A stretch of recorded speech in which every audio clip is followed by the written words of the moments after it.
am so excited, Rachel. We're back for another episode. This one is going to be funny. You know why? Well, I know exactly why it's going to be funny, because we have comedian extraordinaire Angel Gaines with us. So not only has she performed with Jay Leno, Arsenio Hall, George Wallace, and many others, she has also performed on cruise ships. So some of you might have already seen her, and her other most important job is being a K through 12 special ed teacher. And she also does some acting and commercials and other stuff. Oh my God. This interview is going to be so much fun. I am super excited. I'm going to learn a lot.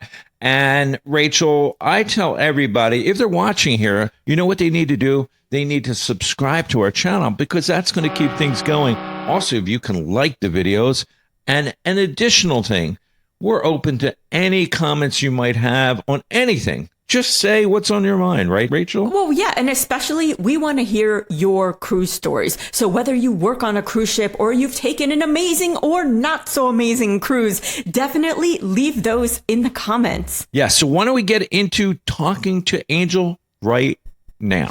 Hey, everyone, and welcome to another episode of Cruise Ship Explorers. These weeks are flying by way too fast. Way too fast. But the guests have been like amazing week after week. And this week is no different, because today we have Angel Gaines with us. And not only is she a comedian extraordinaire that performs on cruise ships, but also with the likes of Jay Leno, Arsenio Hall, George Wallace, and more. But equally cool, guys, she is a K through 12 special ed teacher. Oh, the stories. And that always works its way into her content, which is hilarious. I also want to hear a little bit about your public speaking, but we're going to get right into everything. So let's take a moment and just find out, how did you get into the comedic roles of what you do? I know that you entered a college talent show. Tell us about that, and tell us a little bit of your whole start of your career. Okay, awesome. Well, hello, all the viewers. Thanks for joining in and watching. And thank you guys for having me. So I became a comedian literally after I got to college, and they had all of these like talent shows and everything. But I really wanted to be a singer. I was just fascinated with all the R&B singers at the time. But I really didn't have the skill set that they had. So you hadn't like really sung a ton before deciding this is what you wanted to try and pursue. Right. I had sung like in church and in pageants and things like that. But when I got to the talent show and I heard this girl warming up, I was like, yeah, this not going to work out. So I told MC in the 90s, when you were introduced as a comedian and they didn't know you, they booed you. So I thought that was going to be an easy out to say, introduce me as a comedian, and then they'll boo me and I'll go, oh, well, I got to sit down. Right. So the MC, he tells the audience, oh, this is a freshman. We're going to be respectful. We're not booing. And I'm like, no, don't say that to a first timer there. Oh my gosh. No. Like, oh my God. I got out there. They would not boo me. I was making up all kinds of stuff to say. On the spot? Yes. I didn't. Oh my God. I mean, I would think that that's even harder. I think I would have liked to go and croak my way as a singer and get booed, whatever, leave the stage, and then just have people forget about it. Then go as a comedian. To me, that is like 10 times harder. But if I had gotten booed at the intro, my play would have been brilliant. I mean, thinking about retrospect, I should have just fainted. I should have like faked the illness. That would have been great. Right. That would have been the show right there. Right. Drop the mic and leave, you know? Right. So what was really cool was not knowing that a comic really was already in me, because I was always watching like In Living Color and Stand Up and Def Jam. So I knew the nuances, the cadence, the energy that was required. And it was just like one football player just so happened to boo me after like 2 minutes of just horror, and he booed me, and that is what birthed something in me. Like my ego came out, my like, you're not gonna die like this. And then I just started ranting about the football team losing, and everybody just laughing. And I just started talking about classes and the things I didn't like about school. And everybody was just with me. And then the student activities coordinator walked in at that point. And that's how I opened for George Wallace. Because he's like, that's an amazing story. I mean, that's like, well, that's a big step. Most comedians, you have to really go through all the comedy clubs and stuff. And you just like went from, I'm going to be a comedian today. And then boop. Boom. Yes. And I was going to say, so you did that show. Yes. And that was like the launch of, hey, I think I could do something like that. So what led you down the road of going, okay, what are the next steps to actually make yourself a comedian, to make it a reality, a career? Right. So after that, George Wallace said to me, I would take you on the road with me, but you're only 18. I couldn't get in the clubs. Right. So with him saying that, it gave me the assurance that, this is where I'm supposed to be. This is a gift and talent that I have, and I need to hone it. So I literally didn't know that you're supposed to like read books and write comedy and go to open mics. I didn't do any of that. I skipped all of those steps. So I tell people all the time, I'm unique in the fact that when I came to LA, I had to work backwards because I only knew how to do professional shows. And because the college always has comedians come, they never bring opening acts. So I had the opportunity of opening for all of the comedians that came to school. So it was like, I didn't know what to do. And so finally, once I graduated, I knew that I wanted to come to LA and pursue acting and comedy and all of that good stuff. So that's how it just kind of transitioned. Mm-hmm. Yeah. I mean, they say, most comedians, they're cutting their teeth in the comedy clubs, opening up and like you said, getting booed and all that good stuff. But you just went right to the next step as the opening act. And you know what? It happens in entertainment. You have like musicians that go from a YouTube video, and next thing they're opening for Taylor Swift or something of that nature. Exactly. And so we always say, and me, being a musician as well, I did cut my teeth in those clubs. I did get booed. I think I might even had bottles thrown at the fence at me, who knows? But, that's what I learned. And, to strengthen my craft or whatever I was doing, a musical director.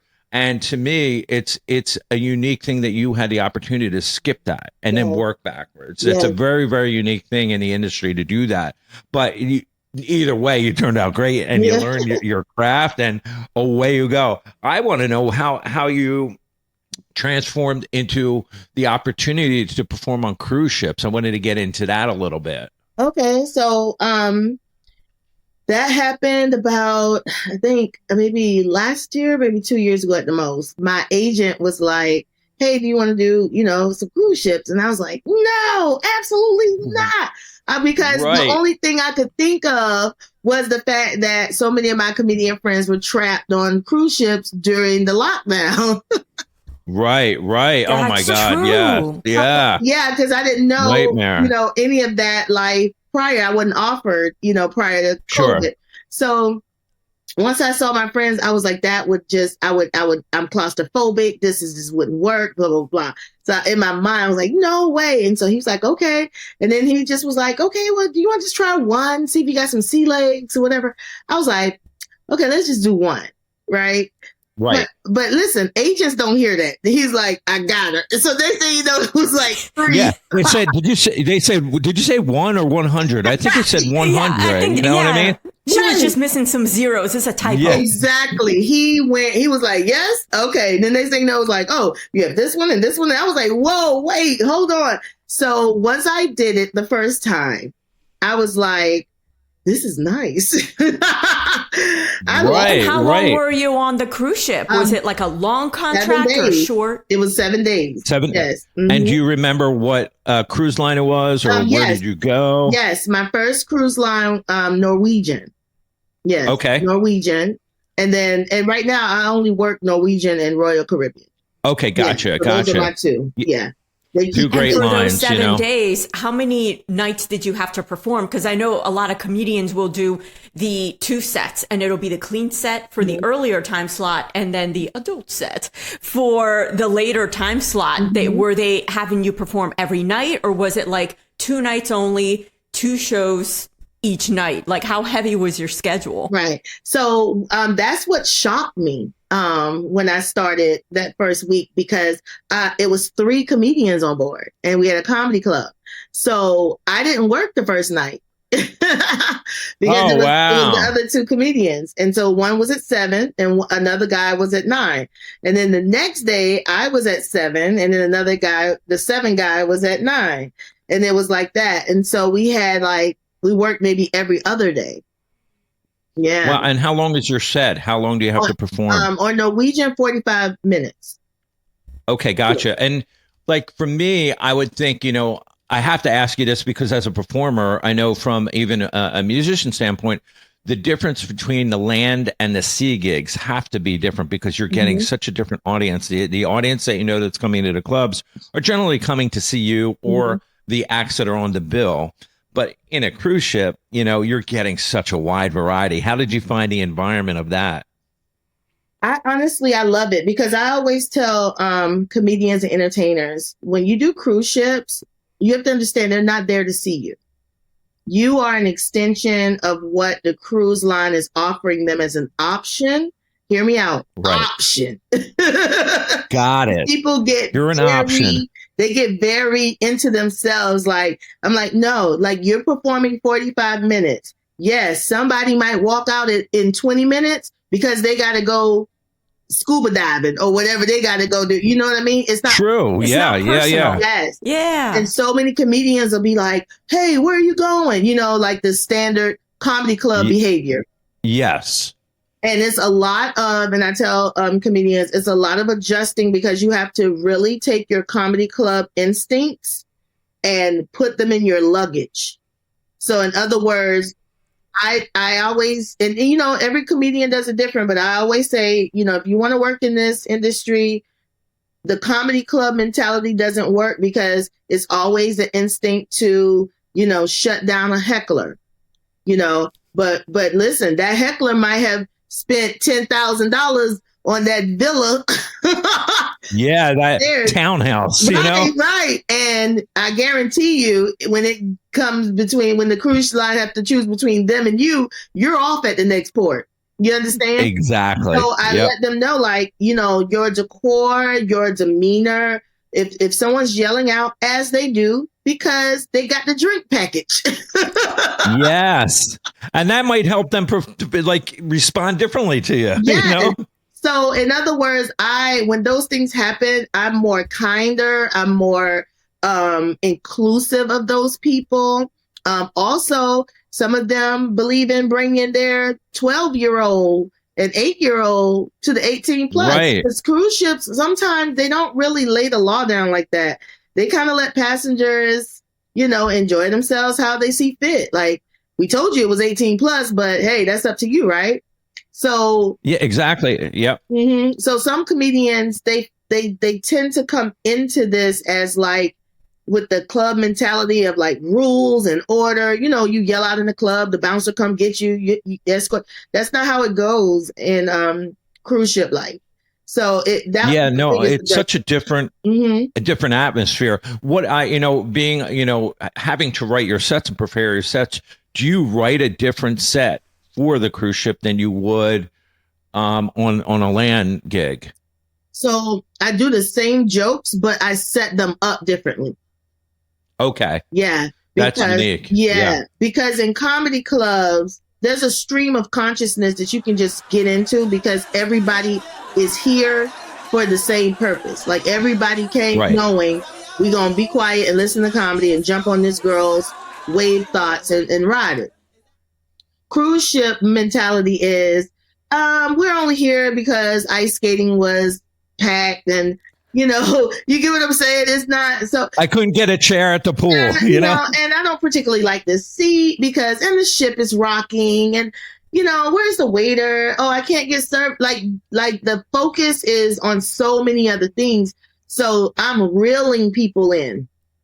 Especially the ones in the back, because one of our favorite things is the comedians. We always make sure to check out the comedians and get our seats and stuff. Yes. And I'm surprised to hear that you have experienced heckling on all the cruises that we've been on. We have never experienced heckling. Well, that's so I've Rachel. never Rachel, gotten hold to on a see second. how a comedian would like deal with Rachel, something like this. Yeah. I have to interrupt, Rachel. That's because the two of us hide under the bar so we don't get picked on by the comedian. So we never get to see whether they're heckling or not. That's forgot true. about that, right, But Rachel? Then you have the people that are like, I want to see the show, but I don't want to commit too much. So I'm going to Right. stand in the back wall Right. and like they come and go. Yeah. And I'm like, as a performer, that has got to be like really distracting, Yeah. you know, especially Yeah. like if you're trying, because in the back of my head, working in entertainment, you do know that like booking tickets, whether you're opening up or you're the main act, that matters to a venue, to promoters and stuff. It's difficult to get repeat gigs if Yeah. you're not filling seats. Yeah. And on a cruise ship,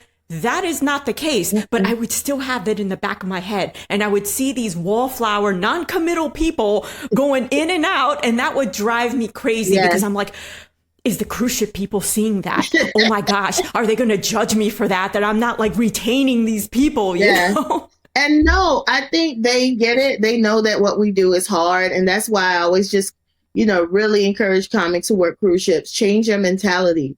This is not about you. This is a opportunity for you to perform, to possibly gain some followers. But for the most part, understand that you're here to represent a company. So this is not your show. And I think a lot of comedians don't get to work cruise ships because they can't make that switch. That's so true. Yeah, that's Yeah. so true. Because like these people are coming in, they want you to acknowledge that the whole row got the same t-shirts on. They work hard Right. to, to come for their anniversary and celebrate their birthdays, and they got tiaras on and bridesmaids and things like that. Like that's the priority, not my joke. Exactly. Yeah, you're catering to such a wide audience that you have to think about all the different parameters of how it's not just about you. You're right, as a performer. Yeah. You have to think about the audience, and it's a little different than I'm going on at 10 p.m. at the club and I have to do my set. I'm out. It's really, you're there on the ship. You're going to see those people if you're walking around. Yes. It's a really different environment. You have some favorite memorable experiences or shows on a ship, or even wild things you've seen? Well, let's see. I am one of those ones who I love to go to like the fifth deck and just like sit down and nap, like out, because I like the wind. It's like the perfect nap, right? So I do all of that. Yes. But I tend to I take the rules seriously, and for the most part, fraternizing with passengers is like, you can talk to them, but they don't want you to get real chummy, because the thing is, they could use that against you. They can be like, oh, I was talking to the comedian and she said that I should have paid less. Right. You get what I mean? And I didn't say that, So I tend to limit that. So what I do is, I put on a different wig when I'm not performing. It's like I have a Smart. That's genius. That is so they genius don't right there. recognize me. And because that's the hardest part. All comedians, we always talk about this, the ones on cruise ships. We say the hardest part, the easiest day is day one, when no one knows who you are. Once they know who you are, you're getting stopped in elevators and at the buffet and at the and they're like, oh, you're so funny. And it's nice. But imagine, it's 6,000 people on this ship. So, you need some downtime. You need some me time. Right. Yes. So what I do is I perform in one look, and then I have an extreme opposite look and some sunglasses. So That's a lot of packing. It's like a suitcase per look. Right. So I can enjoy the cruise during the daytime and not have to worry about talking to everyone or, being watched or, you know what I mean? And so are you able to get off the ship for the various ports and stuff? Or do you find yourself, because of the time schedule and I got to get ready for the show, you can't experience the destinations? Right. So I think when it comes to that, my friends always tease me. I met a lot of great friends. That's another thing. You meet a lot of great friends that are musicians on the ship and everything. So they were teasing me because I don't get off. Like for a long time, I would not get off just because of paranoia. Just because I just felt like I'm going to get off, that I'm going to get left. You'll be a pier runner, like running towards the ship. Bye. Right. You know, They were like, Angel, our call time is way ahead of time. I'm like, no, it'll just be my luck that something happened and I can't get back on time. So finally, I started getting off and just hanging out on the pier, just that little walkway. Baby steps. right? Baby Yes. steps. So you can see when people are getting back on the ship, and you're like, I'm out. As I'm long back on the ship. as the ship is in my view, I'm okay. But if we're at a port that doesn't have like the restaurants right there or whatever, I'm not getting off. No. But also my favorite part is when everybody gets off because the ship is so quiet and then you can have the jacuzzi to yourself. Oh, we love that. I mean, that's part of, I mean, when we go, you figure, you know, if you go on a cruise, most people do every excursion, every day, every port. Yes. But we love that. We love taking a day and going, you know what? Everybody's leaving. Yes. We're just going to have everything to ourselves. Yes. You know, this is amazing. Yes. And it's so true. It's so peaceful. But even being a performer, Mm-hmm. it's more peaceful. We spoke to a singer. He plays in like, a popular a cappella band, and they're so recognizable, you know, because they have the whole looks and all that. Said the same exact thing. He's like, I got my hat on, I got my glasses, I just wear different shirts, and nobody sees me. I'm like, he's like, because they just come up to you as they're your best friend, and they just want to talk to you, and you're like, I'm just trying to relax here, read a book or nap or whatever. So. Yeah, we totally get that. And your paranoia, come to think of it, is not unfounded, because we did talk to a musician that decided to go on an excursion, it was either some kind of Segway or motorized something or other. Well, he flipped over, got hurt, barely made it back to the ship, had to put a cast on his arm or something with his arm, and had to struggle through the gig. And so it's not unfounded. I mean, you might get hurt. You might, sprain your ankle. Exactly. I feel or whatever. No, I was just real quick. No, I was just going to say, yeah, go ahead. You go ahead. Okay. Yep. No, real quick. I was just going to say, you got to remember you're working. You're not on vacation. Yes. Yeah. Yes. That's so true. And, I think with some of the workers or entertainers, if they take a long contract, some of these people are on there for 7 or 9 months. They're like, I want to get out. I want to do something different. Yeah. But they've all said the same thing. They're like watching their watch. They have 2 watches. They have their phone.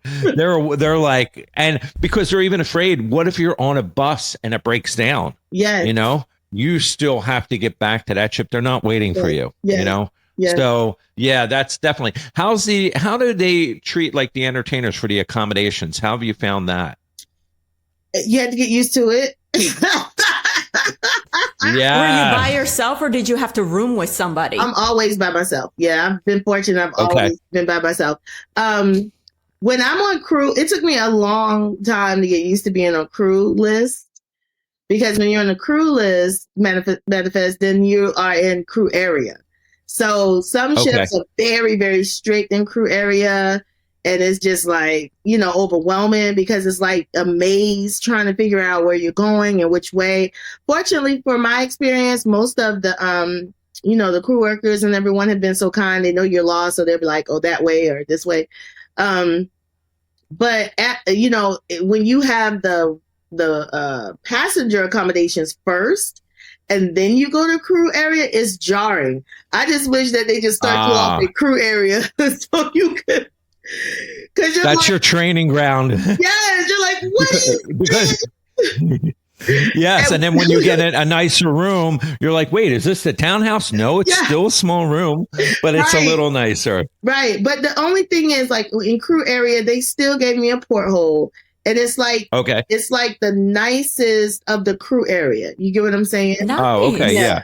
So you're there with like, and I get their names and titles mixed up. I always just go by uniforms. It's always the ones in white. Right. Yes, yeah. They live. They're my neighbors. So interesting because everybody says it's sort of the same thing, and I think that's based on. They start you out on this level, and then as you work your career up on the cruise ships, or maybe even in the ship itself, they give you nicer accommodations. So people, sure it's the same way. I don't know how it works, but we've heard so many different stories, whether you're allowed to eat at the regular places or do they have your own eating stations? How does that work? So, in my experience, they've always given me passenger privilege. Okay. Gotcha. So I'm always able to go and be a passenger. I just, in crew area, have to make sure I have a name tag. Got it. You know, and follow their rules, like no open toe shoes and things like that. And I'm always a safety girl, so I'm cool with, you know, following that kind of stuff. But for the most part, I don't know the secrets of knowing whether or not each ship is, you know, okay, let me just say this. In my experience, each ship is its own city, you know, and they have their own rules within their own ship. So even though there's general rules of like no fraternizing with the guests, the alcohol policy, those are general. Then when you get on the ship, it's like rules per ship. And so I always tell comedians to, when in Rome, do what the Romans do mentality. You can't go like, well, when I was on Bliss, they let me. It's like, no, baby. Nobody cares. You were on Bliss, you know? What do they do here? Because there was one ship that I was on, and I can't remember the name, but they didn't allow entertainers to use the pool or jacuzzi. Right. Yeah. And then they also wanted us to participate in the emergency call thing where we line up outside with those long beats and everything. And I wanted to tell them, listen, honey, I know that this is what y'all do, but I'm gonna let y'all know if the emergency happened, I'm not doing any of this stuff, honey. I'm getting off the ship. I'm parachuting. That's what the helipad is for. Exactly. I have my own helicopter coming, you know? Right, exactly. And you mentioned alcohol policy, like, and we've heard this before, that they do either restrict you to a certain alcohol percentage in the blood or buy drinks or something, or some of them are looser that as long as you don't appear visibly drunk. Like what did you find that the rules were regarding alcohol? Because we've heard that. Yeah. Well, the strictest that I've seen is, yes, definitely the alcohol percentage that they can test you at any time that they feel necessary, but also no drinks 4 hours prior to showtime. So I just do that across the board. You know, like no matter what ship I'm on, I don't have any alcohol 4 hours prior to showtime. And that makes sense. Yeah, no, that totally makes sense. And I don't drink out of the recognizable glasses. I always have like a mug or something, so that you know what I mean. Yeah, it's the disguise, part of the disguise. You know, no, it's so true. I have to ask this from being a performer: how do you find interaction with fans? Because it's such a different way you can interact with fans from being in a club. You get your club time, and then when the show's over, 2 a.m. or whatever time the club closes, everybody's out.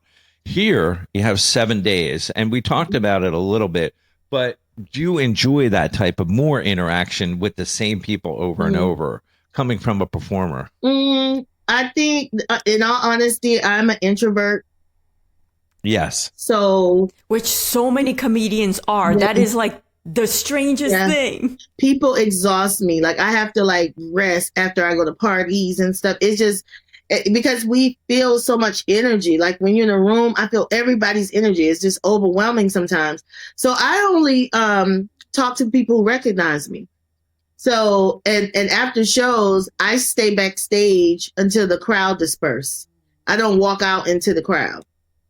Right. So I just hang out, you know. Yeah. Or if it's like where I have crew access, I just go through the crew maze and leave. You know what I mean? Because people can't see. Yeah, that's like this. It's like the behind the scenes, get away and just chill. No, you're right. Because here's the thing. I was, you know, just both Rachel and myself, we can appreciate that because when you're on, you're on. Yes. You have to be on. There's no shutting it off. Yes. It's physical. And the funniest thing, we both, when we perform, so if we perform different locations or she's doing a TV thing and I'm doing a musical set or whatever, we'll come back from it and then we'll be like, so what was this? What was that? She's like, I don't want to talk about. I have no voice. Cone of silence. My Get Smart cone of silence. Yeah. So, I mean, basically, we totally get that. And sometimes you need that. So escaping through the back room and doing your own thing is just so peaceful. Yes. I want to switch gears a little because I want to hear you're a motivational speaker. Yes. Right? Well, before we do that, I just wanted to ask you. Go, Rachel. Yeah, go. You talked about meeting other comedians and other entertainers. Like, do you guys stay in contact afterwards, or have you done contracts where you bump into each other again? And is there, of course, there is New York networking and LA networking and like moving your career in that respect, but moving the career in the cruise ship respect, do you guys network and share information to try and get better contracts or, you know, lock in more performance opportunities? Because I know some performers like make lifelong friends, others it's different faces every time. Well, I think for me, I'm new to it, so I'm not in the fraternity yet. I think I'm like, you know, right. I think they'll invite me one day. But for the most part, you'll be part of the group. Yeah. But for the most part, the comedians that I work with during that week, we do keep in touch like via social media. Also, some of the singers, I keep in touch with them because there's certain singers that I find myself always working with. You know, I feel like the talent casting kind of like certain personalities together. And so you see them again. As far as the passengers, they'll find you on social media and send you messages. But it's kind of harder to stay in touch with them because you don't have a rapport. But for some of the crew members, like when I work on the under the crew manifest, I've become really good friends with them. And so they'll tease me on social media, like when I post things, and they'll be like, "Oh, you off the ship today?" You know, and, right. And then we'll keep in touch because on WhatsApp, because a lot of them switch ships. So, and then when I'm going back to a ship, I'm like, "Are you still on this?" Like, they're like, "No, I moved to Encore." And, you know, so it's like a world where it exists without any, you know, land support. You know what I'm saying? Like, we're just all technology driven and we just kind of know when to pop up and say, "Hey, what's going on?" And, you know, saying hi. Or if you go to a different place you've never been, you post the pictures and things like that. But as far as networking, I just use my agent. Okay, gotcha. What about like, I know I asked about motivational speaking, but I wanted to ask, do you have any new cruise contracts coming up? Do you have anything planned for your next ventures for that? And you know what's so funny? My agent and I share a calendar. I honestly don't know where I'm going. And this is what makes it exciting for me. I don't know the itinerary until I get on the ship. Like when I go get out. I don't know where I'm going. And that is, I don't know, weird like that, like to make it fun and spontaneous, because otherwise this could be blah, blah, blah, blah, blah. So the excitement for me is he'll put like, it'll tell me the cruise line, you know, the basics, but I don't know the itinerary. I don't know the order, you know, do I perform, you know, day one. I like the element of surprise. So I do it. That's awesome. Yeah. And what are some of your next ones coming up? Do you know like the dates or the cruise lines? Yeah. So November 9th is Norwegian. Okay. Don't ask me which ship. That's the thing. I don't really. No. Yeah. No. I mean, but it's Norwegian. Yeah. And where do you generally leave out of? Is it all over the place? Can it be anywhere? For me, I've done New Jersey. I left from there. Okay. And by the way, if anybody's listening, it is cold that morning that you are disembarking. You're talking to two Philly people here. Oh my God. I don't care. And New Jersey is the neighbor of Philly. So we get the coldness. I got sick standing out there I was just so cold. I was just trying to put my t-shirt like this. Show up in shorts. You're like, oh, it's like going to be 90, you know? I was, freezing. So I'll always remember that. And then I always get Orlando, Fort Lauderdale, Miami. Those are the main ones for me. But next year, I'll have one from Los Angeles. So I'm excited about that. Oh, that's cool. Yeah, I'm excited. Yeah, and I would imagine the port is not too far away from you where you live, Long right? Beach, right. It's not that bad. Mm-hmm. Okay, yeah. So, I mean, it's better than New Jersey, you know? So, and that's nothing against New Jersey, everybody in New Jersey, but it is like it's a long trip going from LA to Jersey. Yeah, or to Miami. Or to Miami. Yeah. I mean, anything from west to east, you know, is that way. Exactly. And, you know, and then the different weather affects you, you know, definitely we understand that. So let me switch back to the motivational speaking. Okay. How did you even get into that? Because I know it probably comes natural being, you know, speaking with, you know, as a comedian, but how did you get involved with that? Did your agent hire you for that, or how did you get involved with that? Okay. So this is where it's all compartmentalized. So I have my cruise ship college agent. So that's one. I have my, you know, commercials audition agent. That's another one. And so over on the motivational speaking side, it's independent. I just, I went through like this horrible breakup. And from that breakup, rebuilding myself, I started taking a lot of different classes and learning like different ways of self-love and seeing the world differently and learning that this breakup, I knew enough to know that this breakup, because it was so painful, that is going to birth something really great. Because I always tell people, out of your pain births your ministry. And so I wanted to be able to help people in any type of loss, because all of the love and support that I received. And then when I started going to different classes, like I studied with Lisa Nichols and I studied with Iyanla Vanzant and I studied with, you know, just all these amazing local life coaches and everything. And then they looked at me and they're like, Angel, you know, you're a coach. And I was like, I'm not a coach. I know what you mean. I'm just, yeah. And they were like, yeah, have your temper tantrum. We did it too. You're a coach. Yes. So after accepting that, I was like, okay. And so then I was like, all right, I'm going to start my own Fearless Conference. I call it Fearless Conference. And we just really motivate people to come out of that pain. You know, I'm very specific about, you know, it's one thing to be like, you can do it, you know, but it's one thing to go, we're talking about that little pain that you're like keeping hidden and nurturing it. Yeah. It's a soft spot. It's a trigger for you. It's like this little baby that never grows up that you got to just keep, you know, at bay. Right. And so many people have come to the conference and like they've written books now. They're coaches themselves. So I think for me, that part of me is the part where I feel like I'm giving back. And it's not necessarily the money that pays the bills type thing. It is my ministry, what I love to do. And so then I started coaching comedians. Right away, I just started focusing on comedians because a lot of times comedians, we get away without being self-developed. We get away with it because we get to get on stage, say the most ignorant things, or deprecate to the point that we just pulling ourselves apart and people go, oh, but they're just trying to be funny. Oh, they just, you know, don't take them seriously. And that's why we have so much mental illness in comedy. We have so much suicide, drug habits. Right. Because no one's saying, I see it. I see what's happening here, but that ain't the joke. Yeah. You know, and that's where I came along. I was like, I want to be able to go in comedy clubs and pull people aside in the green room and be like, you know, if you want to work together about so and so, because that's not what's happening here.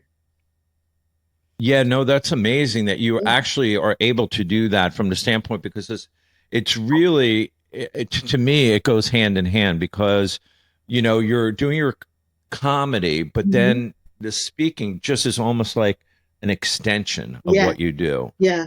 And I really think that's like an amazing thing. And the fact that you can bring things out of people is such a helpful thing, you know? So I love that. When I saw that about you, you know, I was just like, that's really great. Cause we have spoken to entertainers that really, they go and do that kind of stuff. You know, everybody's, as a speaker, they're doing a different type of speaking, but still it's part of their artistry, you know, where they can bring what they have out to the motivational speaking. You know, in fact, Rachel has done some speaking herself. Nice.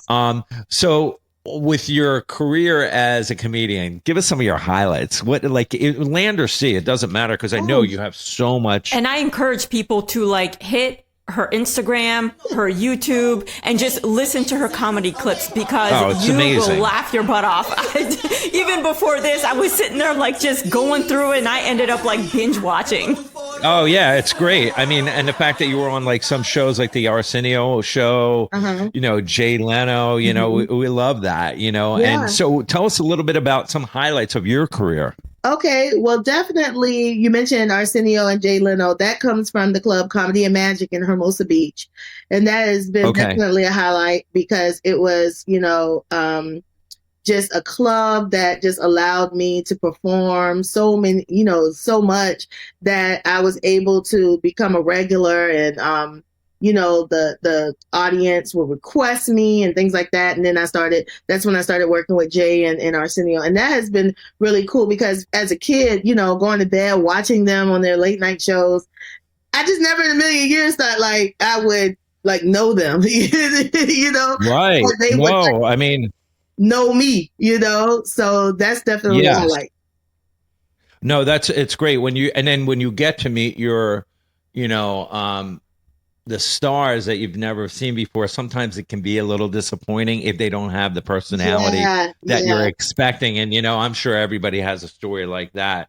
I saw that you did the Dry Bar. Yes. And how is that? Because that's a little bit of a different atmosphere, right? Yeah. And Dry Bar for me was really challenging because I did that coming out of the pandemic. So we were still like opening just throw you right in. Yeah, we were just opening up and then, you know, the mask and do this and da-da-da. So then it didn't get released until like, I want to say 2 years later. Like I shot that so long ago. And when it finally came out. Really? Yeah, I think I shot Dry Bar. 2 years? It maybe more. I think I shot Dry Bar in 2021 or 20. Yeah. Yeah. So sometimes it does take a while for those shows to get and I was the green fine with light it and get out. I was like, take your time, do whatever you want to do. And because I always believe in divine timing. Like it just came out at a time that was perfect. And let's see, I would say the NFL commercial that I did with Keegan Michael Key. Oh, wow. That was a highlight. And the reason why I bring that up is because I really feel like I only got that commercial. Well, I don't want to say like only got it, but what gave me a leg up was that I was a comic. And a lot of times commercials, casting are looking for comedic timing geniuses. And working with Keegan Michael Key, I could see, I finally like had a moment where I go, okay, now I see what they liked about me because he's a comedic genius. And when his brain is going and he's doing his takes, you know, you got to be in it. You got to be there and you got to go where it goes. And so it was a lot of improv. And a lot of them feeding me the lines because they were making stuff up as they were going along too. So my comedy background and training had me ready for that moment. And he was one of the comedians I've always wanted to work with. He and Key and Peele, right? And they were on my vision board. So when I worked with him on that commercial, it was amazing. Yeah. That's awesome. And it's a difficult skill to have, the improv. And so there are comedians that do specialize in improv, which I think is a very difficult like aspect of comedy. You know, comedy, you can look at it as a whole, but then there are different comedic segments. And I think mastering improv is a huge like tool set that translates into the other ones, and that's spontaneity. And you need improv for cruise ships. I don't even know if you can really make it just doing material. Because you have to be able to, these audiences are going to be so different. Everything's is going to be, you got to be able to like on the spot, like just pivot. And to me, that's like the most difficult part of the cruise ship performing, you know, your show, because you never know who's going to be in the audience or what kind of audience you're going to have. You have to go for it. And so you have to be definitely, you know, quick. And the improv is definitely a big part of that. Rachel, I'm just like looking at the time and it's flying by. We're like almost out of time. It's crazy. This is going too quick. We have to have you on again. I know. I need a part two. We're doing a part two. We are definitely doing a part two. because this has been amazing and you're just an amazing guest. I Thank wanted, you. before I forget, can you let everybody know where they can find you? And we will list everything in the description below. Okay. But tell everybody where they can find you. Okay. So the easiest way to find me is angelgames.com. So that has clips, information, how to get in contact with me. Instagram is at the Angel Games. Yeah. At the Angel Games. Facebook, Angel Games. And I think one more. And TikTok. And TikTok. You do TikTok. Yeah. So I'll make sure that I list all the links below. Okay. Everybody, you have to check it out because it's worth it. Check out. Rachel, I know we missed a lot. But we missed a lot. Part 2 is coming up. Two. Rachel, do you have anything else? I mean, I want to leave some stuff for part 2, but I read something that I never knew this. So you were like a introductory, like an artist for the Ravens home show. Like this is a sitcom. Yeah. And I know there's like a live studio audience and you get the little sign, it says applause and everyone's like this, but are you like a warm-up artist or kind of like a hype person to get the audience going and stuff? Like, I didn't know there was such a role. I thought like you just enter and you're like a, like an audience member and you just follow the instructions. When the sign gets lit, you best be clapping and putting on your smiley face. Honey, that is one of the jobs that's as hard as getting on cruise ships. Okay. It's audience warm-up. I can imagine. Yeah, that one's a very hard job because that is internal. Like you got to know the people, the showrunners and things like that. I was very fortunate, and this is how I love how this works. I had a client from coaching who became a writer on Ravens Home.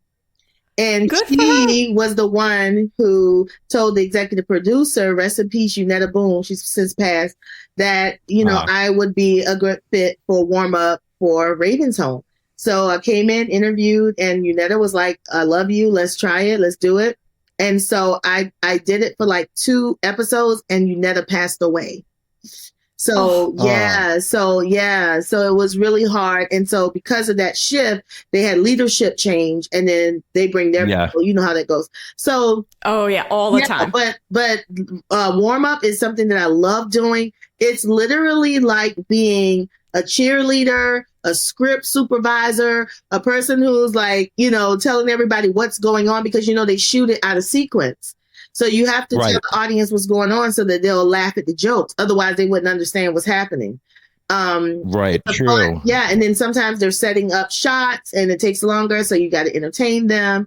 It's just a lot of fun. But it's one of those jobs where it's really, a who type thing.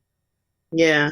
And it's interesting in this day and age that they haven't like lost the audience and just go with like a recording of laughter and stuff. Like they still have, organic definitely brings that certain element to a show. It's difficult to replicate, which is pre-recorded stuff. Yeah. So I understand that bit. Yeah. But that is a hard job. I definitely, I was just going to say real quick, in comedy, the actors need that live interaction too, because it's kind of like stand up. You need that immediate, is this funny? Is this working? So if you just use the recordings, the jokes may not be funny, but you just put the laugh that's why I like so many of those live shows, even dating back, to the Chappelle show, that, just with the live audience interaction. And then he had, of course, the pre-recorded skits and stuff like that. But, it just brings a different element and it's such a tough job. I mean, I would never be able to do it. I'm glad I'm a drummer. I just hide behind the drums and do my thing.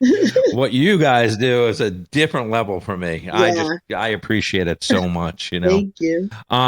This has been great. Rachel, part 2, right? Part 2, because like questions are wanting to fly out my mouth, but I'm like, yes. All right. Well, Angel, anything you want to add? I would just add that, after all of my interviews, I try to just remind people that if you're listening to this, my goal is for you to be inspired, for you to see what it is that you're called to do, what you're afraid to do. Try it, just like I did with cruise ships, and now I love it. But most importantly, understand that your light in this world is so important. Let it shine.